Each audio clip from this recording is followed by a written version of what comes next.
The alarm went off before I even reached the door of Bay 9, and my heart dropped into my stomach. Red light spun across the metal walls. A voice crackled through my earpiece, sharp and shaking. Station Director Resk was screaming something about containment failure, about a creature loose in the lower deck, about every handler needing to stay away. I was already running toward the one place everyone else was running from. My name is Dana Ellis. I work as a handler on Threnody Station, a research outpost built by the Coalition of Worlds to study creatures too strange and too dangerous for any normal laboratory. I clean enclosures. I carry food trays. I get stared at by things with too many eyes. That is supposed to be the whole job. Nobody warned me that today would be different. I turned the corner and skidded to a stop. The heavy door to Bay 9 was open, twisted at the hinge like something had forced it from the inside. Sparks fell from a broken wire above it. Beyond the door, the room was dark except for one flickering light, and in that light, something enormous was moving. I should have turned around. Every rule I had ever been taught said to turn around. Instead, I stepped closer, because a small, foolish part of my brain needed to see what could tear a reinforced door off its hinges without even trying. The creature was massive, at least 3 meters tall at the shoulder, with a long, low body built for speed and endurance. Its skin was a deep black that seemed to drink in the light around it. 6 eyes, spaced unevenly across a wide skull, all fixed on me the instant I appeared. Its breathing was slow and heavy, each breath echoing through the metal room like a drumbeat. This was the Vashtukel. I had only heard the name that morning, in a rushed briefing that left me more confused than informed. Resk had called it the most dangerous creature ever recorded by the Coalition. She said it had ended entire recovery missions in seconds. She said 12 trained soldiers from another world had died trying to move it from one facility to another, and that was considered a mild outcome compared to other attempts. And now it was loose, and I was standing 3 meters away from it with nothing in my hands but an empty food tray. Dana, get out of there right now. Resk's voice was so tight I almost didn't recognize it. Security is moving to seal the corridor. If you are still inside when they close it, you will be trapped with it. I didn't answer. I couldn't. My throat had gone dry, and my legs refused to obey the part of my brain screaming at them to run. The Vashtukel took one slow step toward me, then another. Its claws scraped against the metal floor, leaving thin grooves behind. I could hear my own pulse pounding in my ears, louder than the alarm. Here is the strange thing about fear. Sometimes it does not make you run. Sometimes it freezes you so completely that your body starts doing things without asking your permission first. I did not decide to lower my shoulders. I did not decide to look away from its eyes instead of staring back. Some old, quiet part of me, something older than fear itself, took control instead, and I found myself standing very still, very small, very calm on the outside even though my mind was screaming. The creature stopped moving. Its head tilted, the way a dog's head tilts when it hears a strange sound it cannot place. For a moment, nothing happened at all. The alarm kept spinning red light across the walls. Somewhere down the corridor, I heard the heavy clang of a security door trying to seal shut, then grinding to a stop, jammed by debris from the earlier break-in. We were both trapped now, just me and the most dangerous creature in the galaxy, alone in a dark room. I forced myself to breathe slowly, the way you breathe when you are trying to convince your own body that everything is fine, even when it clearly is not. I crouched down low, the way I had seen nervous dogs calm down back home when someone stopped looming over them and got small instead. I made a low sound in my throat, almost without meaning to, a soft click and hum that I did not even know I remembered until it came out of me.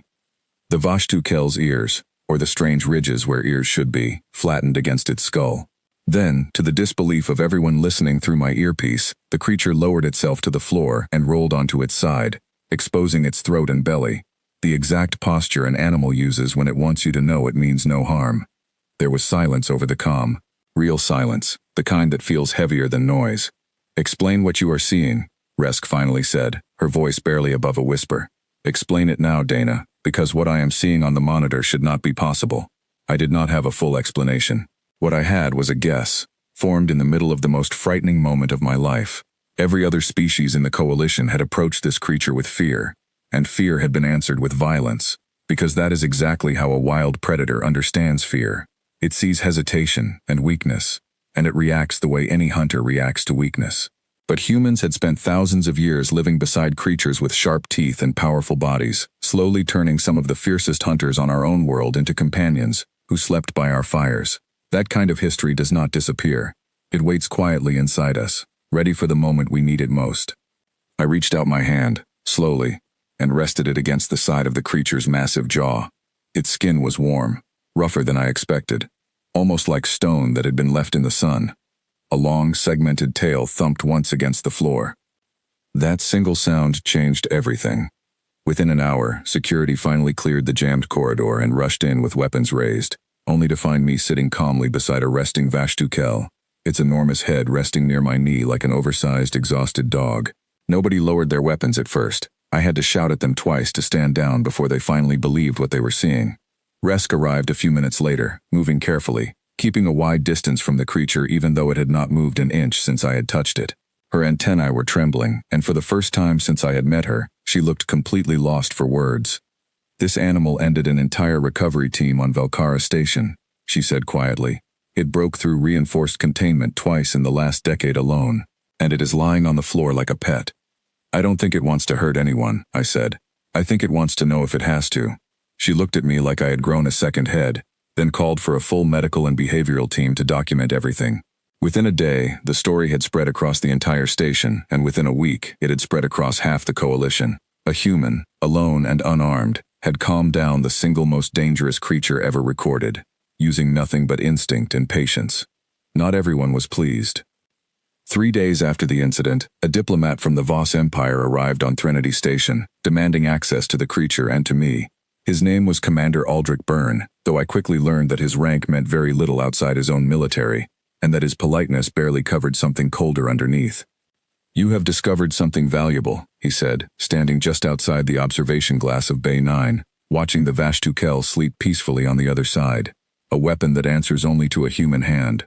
Do you understand what that means for defense contracts, for border security, for entire fleets?" "It's not a weapon," I said. "It's a living creature." "Every creature is a weapon to someone," Byrne replied, his tone light, almost friendly, which somehow made it worse. "We simply need to understand how to reproduce this bond with other handlers, other units. You will assist us, of course." I looked at Resk, hoping she would step in, but her expression told me this decision was already far above both our heads.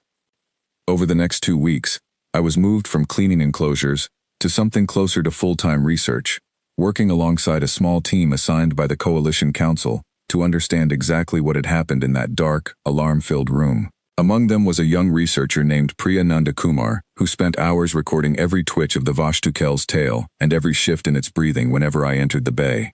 "It calms down within seconds of your voice," she told me one evening, scrolling through data on a thin, glowing screen. "Not just relaxed. Its heart rate drops to almost half of what it was during previous encounters with any other handler. No other species has managed that. Not even close." "Maybe it's not about species," I said. "Maybe it's about history. Humans grew up next to animals that could have killed us easily, and instead of only fighting them, we learned to live beside them. I think something in this creature recognizes that, even if it's never met a human before." Priya looked at me for a long moment, then wrote something down without saying anything else.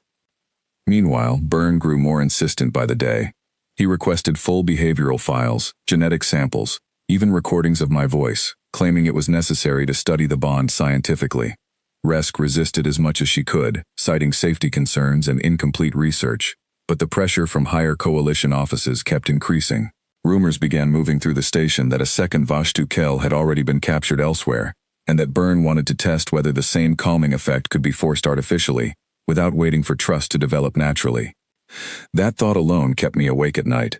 10 days after the first incident, I was called into Bay 9 again, this time for a scheduled observation session with Priya and 2 Coalition Council representatives standing behind thick protective glass. The Vashtukel had grown noticeably calmer with each visit, often lifting its head the moment I entered the room, its tail moving in slow, steady beats against the floor. That day, everything changed again, though not in the way anyone expected. Halfway through the session, every light in the bay suddenly went dark. Emergency power kicked in seconds later, dim and red, barely enough to see by. Alarms blared once, then cut off entirely, replaced by a strange, heavy silence that felt far more dangerous than any siren. "Report." Resk's voice crackled weakly through a backup speaker. "What just happened?" Static answered her at first, then a panicked voice from station engineering. "Power core interference. Something is pulling energy directly from the main grid. We're losing containment stability across 3 separate bays, not just 9. My stomach turned cold. If containment failed in multiple bays at once, That meant more than one dangerous creature could be loose on the station at the same time. Before I could process that thought fully, the Vashtu-Kel rose to its feet, faster than I had ever seen it move, and let out a deep, rolling sound that vibrated through the floor and up into my chest. It was not the calm, resting posture from before. Its whole body had gone rigid, ears flat, eyes locked not on me, but on the far wall of the bay. "Something is coming," I said quietly, mostly to myself. Priya's voice shook slightly through the calm. "Dana, get away from the enclosure wall, now." I didn't move fast enough. The wall on the far side of the bay buckled inward with a metal shriek, and through the gap crawled something else entirely, smaller than the Vashtu-Kel but faster, covered in overlapping plates instead of smooth skin, with too many legs moving in a blur beneath it. This was the second creature the rumors had mentioned, and it had clearly broken free during the power failure, tearing straight through a service tunnel that connected multiple containment bays. It hissed the moment it saw me, a sound like tearing metal, and lunged. I don't remember deciding to move. I remember the Vashtu-Kel moving first, placing its massive body directly between me and the smaller creature, teeth bared, a low growl rattling through the dim red light of the bay. The two creatures faced each other for a heartbeat that felt endless, and I stood frozen behind 3 meters of muscle and instinct that had, only 10 days earlier, been considered too dangerous for anyone to approach safely. The smaller creature hesitated, clearly sizing up an opponent far larger than itself, then turned and scrambled back through the broken wall, vanishing into the tunnel it had come from. Emergency lights flickered back to full brightness a moment later, and the low hum of restored power filled the room. The Vashtu-Kel turned to look at me, its massive head lowering until it was almost level with mine, breathing hard, tail moving in slow, steady beats once again. "It protected you," Priya said softly through the comm, her voice full of disbelief. "It actually protected you." Resk arrived within minutes, along with a full security team, but by then both creatures were accounted for.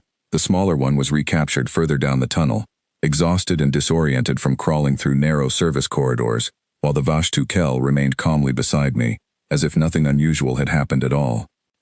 Commander Byrne arrived shortly after, out of breath, clearly having run the entire way once he heard what had occurred. He stared through the glass at the scene in front of him, then turned to me with an expression I could not quite read. "It defended you," he said slowly, "against another apex predator, without being ordered to." "It's not a weapon," I said again, firmer this time. "It made a choice." For once, Byrne did not argue. The Coalition Council held an emergency session 2 days later, and for the first time since the whole event began, I was allowed to speak directly instead of through reports written by someone else. I told them exactly what I believed, that the bond between the Vashtu-Kel and myself was not something that could simply be copied onto another handler through data files or forced training. It had grown slowly, built on patience, calm behavior, and a kind of quiet respect that could not be manufactured overnight.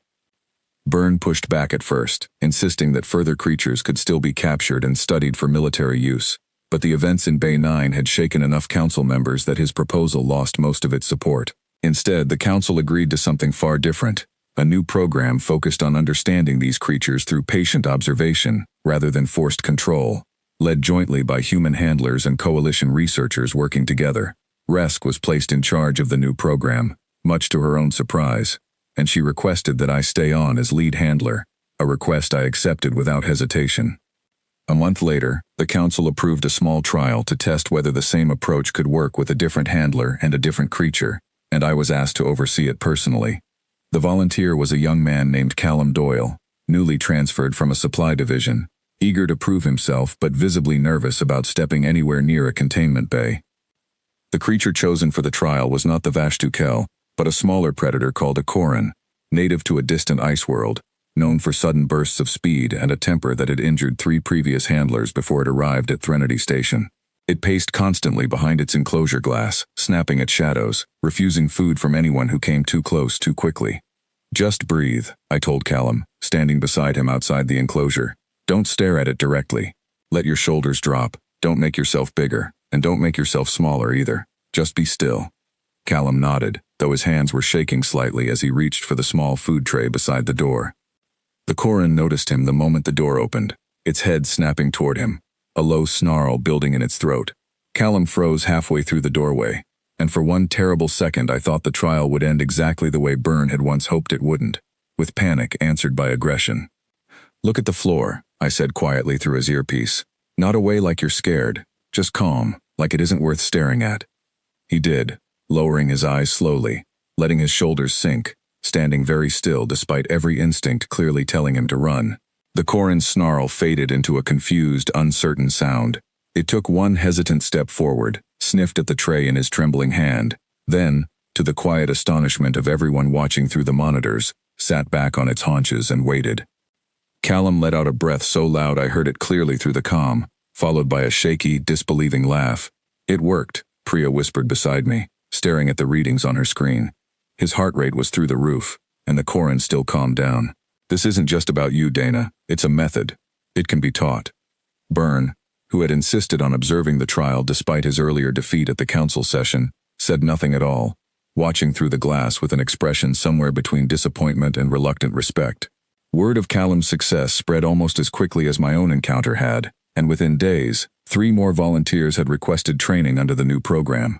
Resk began drafting a formal handbook, built entirely from careful notes on posture, breathing, tone of voice, and patience, things that had once seemed far too simple to matter against creatures capable of tearing through reinforced steel. Weeks passed and life on Threnody Station slowly returned to something resembling normal, though nothing about my daily routine felt ordinary anymore. Every morning I walked into Bay 9, and every morning, the Vashtu Kel rose to meet me at the enclosure wall, tail moving steadily, head lowering to let me rest a hand against its jaw. Priya continued her research, gathering data on heart rate, breathing patterns, and behavior, slowly building an understanding that other coalition scientists had never managed to achieve. Reports about the incident spread far beyond Threnody Station, reaching other outposts, other worlds, and other species who had once viewed humans as fragile, unpredictable newcomers to a much larger community of civilizations. One evening, while cleaning the last of the feeding equipment, Resk found me in the observation room, watching the Vashtu Kel rest quietly on the other side of the glass. I still do not fully understand what happened that day, she admitted, standing beside me. A creature capable of ending an entire recovery team chose calm over violence, simply because of how you approached it. I think it just needed someone who wasn't afraid to be still, I said. Sometimes the most dangerous things in the universe aren't looking for a fight. They're just tired of everyone assuming they want one. Resk considered that for a long moment, her antennae slowly relaxing for the first time since I had met her. The council has already requested a full report on your methods, she said. They want to know if this can work with other species as well, not just the Vashtu Kel. I looked through the glass at the enormous creature resting peacefully only a few meters away, remembering the alarms, the darkness, the shrieking metal wall, and the low, steady thump of a tail against the floor that had somehow calmed an entire station full of frightened scientists. I think it can, I said, as long as someone is willing to stay calm long enough to find out. The Vashtu Kel lifted its head slightly, as if it had heard me even through the thick glass, then settled back down with a low, contented sound that echoed gently through the empty bay. Outside, on countless other stations and worlds across Coalition space, word continued to spread about the human handler who had faced the galaxy's most dangerous creature without a single weapon, and somehow walked away not with a battle scar, but with a quiet, loyal friend at her side.